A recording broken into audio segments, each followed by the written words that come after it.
everyone, welcome back for another deep dive. It's great to be back.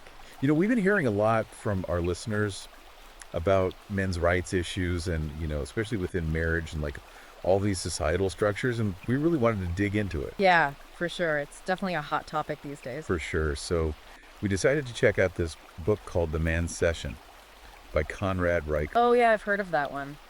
It's pretty intense, right? He pulls no punches, like it just goes straight in. Yeah, he's not afraid to ruffle some feathers. Exactly. So we thought this would be the perfect deep dive to like really unpack some of these issues. And, he uses a lot of personal stories and data and statistics to, really make his point. That's great because, numbers don't lie, right? They help to back up those personal stories and paint a clearer picture. Yeah, exactly. So we're going to be talking about work relationships, education, the legal system, all that good stuff. It sounds like we've got a lot to cover. We do. So let's jump right in. One of the first things that really stood out to me was how Riker tackles the economic landscape. Yeah, that's a big one, right? Like, it's kind of the foundation for everything else. Totally. His central argument is that men are getting like kind of a raw deal in today's society. It's like the rules of the game have changed, but no one told the players. Exactly. And he starts by examining the financial side of things. Makes sense, right? Money talks. Right. So he challenges this whole narrative surrounding the gender pay gap. Yeah, that's the one you hear all the time, but Riker presents it in kind of a different light. He's like, hold on a second. There's more to this story. Exactly. Like, it's often presented as solely a result of, like, discrimination against women, right? But he brings up some data that suggests a more complex picture. Yeah. For example, he cites a study that shows women's earnings actually increase by, like, a crazy 40% after marriage. 40%? Seriously? Yeah, it's wild, compared to only a 6% increase for men. Whoa, 40% versus 6%. That's a massive difference. Huge. It really makes you think about the economic dynamics within a marriage, especially now that women are increasingly becoming the primary breadwinners in so many households. Yeah, for sure. It's like, whoa, what does this mean for the guys? Right, and that's where things get even more interesting because Riker actually links this economic shift to the financial burdens that men often carry in divorce proceedings. So he's saying that, like, even though women are earning more, they still... Yeah, he's arguing that alimony and child support obligations can be, like, really crippling for men. Especially in situations where the woman is making more money. Exactly. The system just hasn't quite caught up to this new reality. And he uses stats to back this up too, right? Oh, yeah. He's all about the data. Yeah. He points out that, like, a whopping 98% of all alimony payers are men. 98%.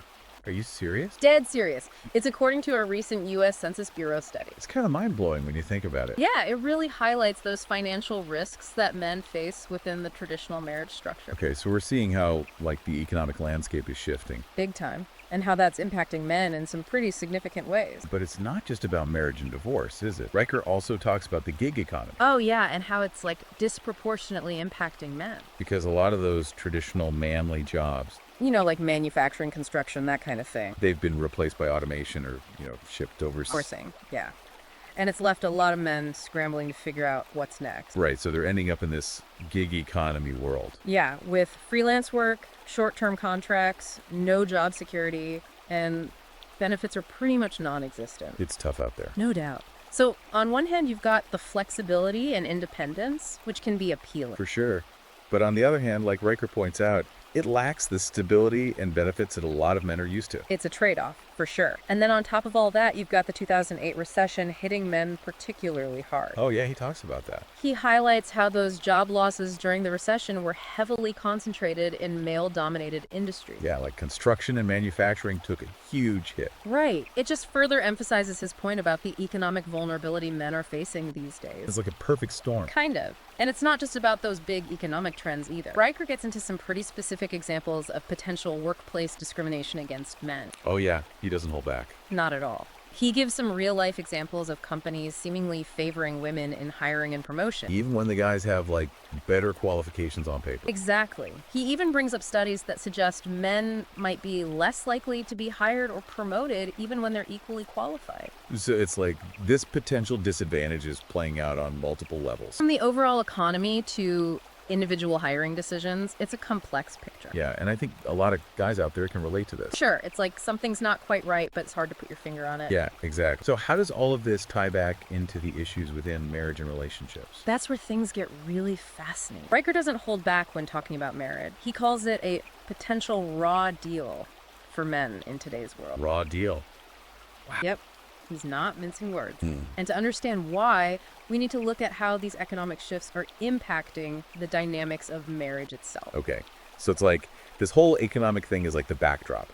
It's the stage on which the drama of relationships is playing out, and things are getting pretty intense. That's like it. Okay, so let's dig into that. Let's do it. So, like we were saying, these economic shifts are really reshaping the landscape of marriage. And Riker goes deep into the financial implications of divorce for men. Yeah, like with women becoming the primary breadwinners in more and more families, it's like flipping the script on that whole man as a provider thing. Right. And that's a big shift. But when the marriage ends, Who pays the price? that's exactly what Riker is getting at. He's saying that the system hasn't quite caught up to this new reality. Yeah, it's like this clash between these outdated expectations. And the actual reality of how relationships work today. Totally. Like on one hand, you still have this idea that men should be the breadwinners. That's like ingrained in our culture. Right. But then when a divorce happens, men are often slapped with huge alimony and child support payment. Yeah, even if the woman's making more money. It's like a double whammy. Exactly.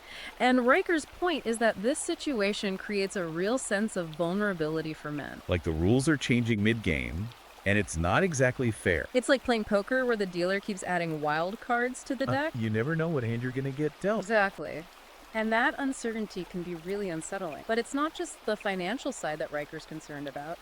He also explores the emotional and psychological toll that divorce takes on men. Yeah, there's definitely a stigma around men expressing their emotion. Big time society tells them to man up and just deal with it. Right, it's like their feelings are often swept under the rug. And that can be really damaging. Yeah, Riker argues that men are often overlooked when it comes to the emotional fallout of divorce. He cites some studies that show that men are actually more likely to experience depression and even suicidal thoughts after going through a divorce. Wow, I didn't realize it was that significant. Yeah, it's serious stuff.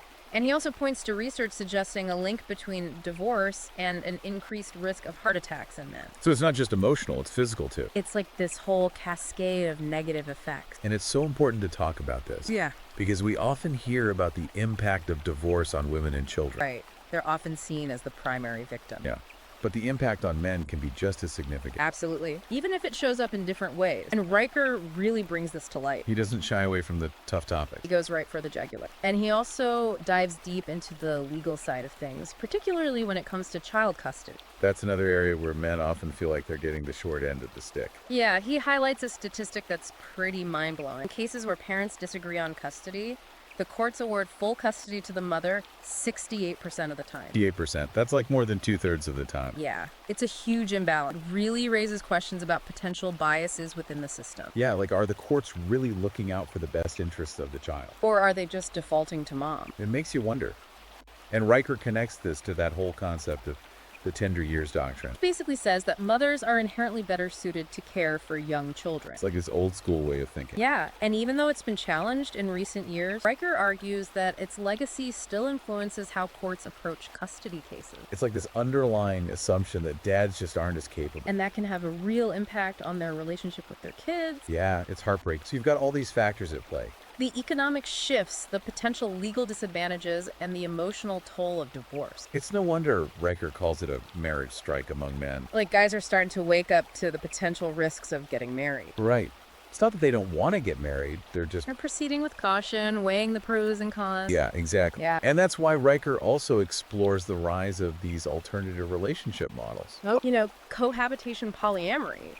Even the decision to just stay single. It's like men are looking for other ways to connect and build relationships. Outside of that traditional marriage box. Yeah, because maybe that box just doesn't fit anymore. For a lot of guys, it doesn't. And that's where we start to see this tension. Between those societal pressures to get married and settle down. And this growing sense of caution, even fear surrounding marriage. Especially from like a legal and financial standpoint. Totally. It's like this internal struggle. Do I follow my heart or protect myself? Right, it's a tough call. And that leads into another big area that Riker examines, the education system. Ooh, yeah, that's a whole other can of worms. Yeah. He argues that the feminization of education is actually disadvantaging boys. Feminization of education. What does he mean by that? Well, Riker's saying that the education system has become increasingly geared towards female learning styles and preferences. So like the curriculum, the teaching method. All of it.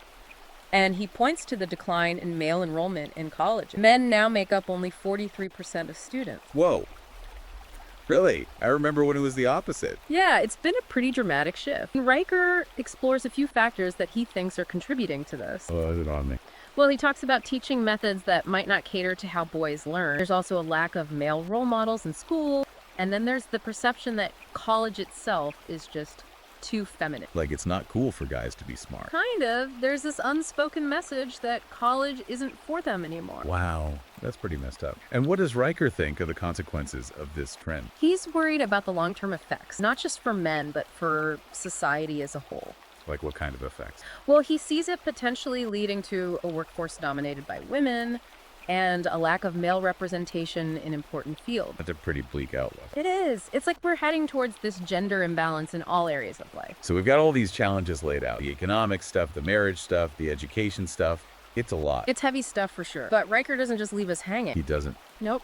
He offers some solutions, some strategies for men who are feeling overwhelmed or trapped. Okay, so what's the antidote? What does he suggest? Well, one of the big things Roker talks about is redefining manhood for like the 21st century. Okay, so not just clinging to those like old school ideas about what it means to be a man. Right. It's about recognizing that those traditional roles and expectations, they might not work so well anymore. So adapting, evolving. Exactly. It's about finding your own purpose and identity. Not letting society dictate who you should be. Exactly. And a big part of that, according to Riker, is taking control of your economic future. Okay, because he sees the traditional path as being risky for men. Yeah, like that corporate ladder clock. Right, he's not so sure about that anymore. Nope, he's all about exploring alternative career paths. So, like, what does he suggest? He's a big fan of entrepreneurship. Starting your own thing. Yeah, he sees it as a way for men to, use their skills and talents to create their own Be opportunity. your own boss. Exactly. But he also talks about the skilled trades. Like plumbers, electricians, that sort of thing. Yeah. And self-employment, even the gig economy can be a good option. So it's about having options, finding what works for you, Exactly. It's about taking ownership. not waiting for someone to hand you a job. Right. Create your own path.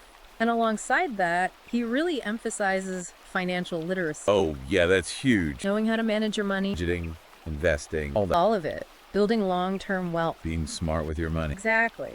And when it comes to marriage and divorce, That legal stuff. yeah, he's got some specific strategies there too. Like what? He's a big advocate for prenuptial agreements. Oh, prenups. Interesting. Yeah, he sees them as a way for men to protect their assets. So if things go south. Exactly, you've got that safety net. And it's also about defining those financial responsibilities up front. So there's no confusion later on. Right, clear expectations from the start. It's interesting because prenups, sometimes they get a bad rap. Like it's not romantic or something. Yeah. But Riker's view is more practical. It's about protecting yourself, especially in a system that can feel kind of stacked against men. Yeah, that makes sense. So it's not about being pessimistic. No, it's about being realistic. And informed. Exactly, knowing what you're getting into. Before you say, I do. Right. And he also stresses understanding your legal rights in general. Like knowing the law. Yeah, both in marriage and divorce proceedings. So you're not going in blind. Exactly. Knowledge is power, right? And beyond all this practical stuff, There's more. oh yeah, Riker talks about the importance of building a strong support network. Oh, like friends and family? Exactly. People you can rely on. Because men are often told to just, suck it up. Yeah, be tough, handle it alone. But having that support system is so important. It's crucial, especially when you're going through tough time. And Riker sees these connections as vital for men's emotional well-being. Yeah, it's okay to not be okay. Exactly. And it's about fostering that sense of solidarity. Knowing you're not alone in this. Right. There are other guys out there who get it. So it's about men supporting each other, Lifting each other up. creating that sense of brotherhood. Exactly. We're all in this together. This deep dive has been really eye-opening. It's a lot to take in. It is. But what I'm taking away from the Mancession is that it's not just about complaints. It's not just a rant. Nope. It's a call to action. Okay, so what do we do? It's about recognizing the challenges, yes, but it's also about taking control of your life Defining what it means to be a man in today's world. and creating a better future for ourselves and for the next generation. That's a great way to put it. Riker's message is powerful. Yeah, he's basically saying the world's going to throw you curveballs, but you don't have to strike out. Exactly. We have the power to create positive change. Both in our own lives and in the systems around us. And that's a really hopeful message. It is. The Mancession is definitely a book that will get you thinking. It might challenge some of your assumptions. But ultimately, I think it can inspire men to take control Create a more fulfilling life. on their own terms. Absolutely. If you're interested in learning more, you can find the Mancession on Amazon Kindle and Google Play Books. It's definitely worth checking out. And remember, knowledge is power. The more you understand the challenges you're facing The better equipped you'll be to overcome them. and create the life you want. Thanks for joining us on this deep dive. We'll see you next time.